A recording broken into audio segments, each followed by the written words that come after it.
ফর্মুলাটা যে লিখেছি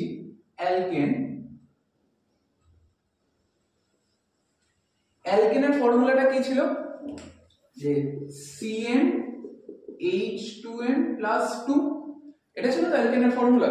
তারপর আমি যেটা তোদের ওই চার্টটা যেটা আমি বানিয়ে দিয়েছিলাম না, যে 1 থাকলে কি হয়, 2 থাকলে কি হয়, 3 থাকলে কি হয়, ওই চার্টটা কিন্তু খুব ভালো করে পড়বে। দরকার হলে মানে যেটা ছিঁড়ে রেখে বা অন্য কোনো একটা পেপারে রেখে, মানে যেখানে ঘুম থেকে উঠে সেই সামনে রেখে দিবি, যে এত মানে সূর্য মন্ত্রের মতো যেভাবে বলতে হয়, বা সকালে উঠে যা করিস কি না করিস সেই জিনিসটাও যেন চোখের সামনে ভাসে।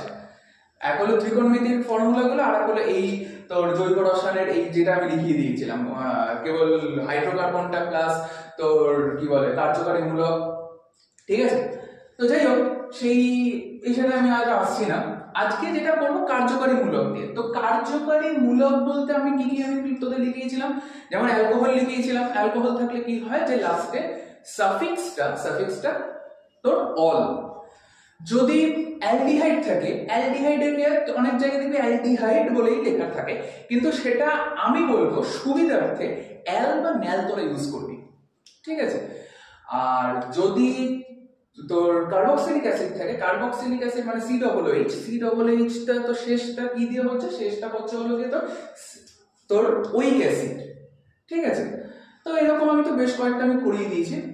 আচ্ছা, তাহলে দেখ আমি ফার্স্টে আমি শুরু করছি হলো অ্যালকোহল।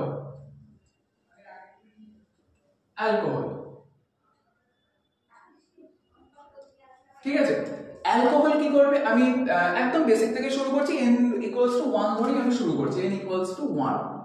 তাহলে n = যদি 1 যদি হয়, তাহলে আমি এখানে ফর্মুলায় বসিয়ে দিই। তাহলে কি হচ্ছে, C1H2 * 1 + 2। তার মানে কত হচ্ছে, 2 × 2 = 4 আর 5, সরি 2 × 2 আর 2 4, CH4। এবার একটা জিনিস মাথায় রাখবি, যখন তোরা যখন কার্যকরী মূলক যখন বসাবি না, তখন কি হয়, তখন একটা হাইড্রোজেন কিন্তু কমে যায়। ঠিক আছে, এই জিনিসটা তোরা মাথায় রাখবি, যে একটা হাইড্রোজেন কিন্তু তখন কমে যাবে। ওকে, তাহলে যে কিরকম ব্যাপারটা হচ্ছে, আমি যদি ভাঙি, কার্বন কটা, একটা বসি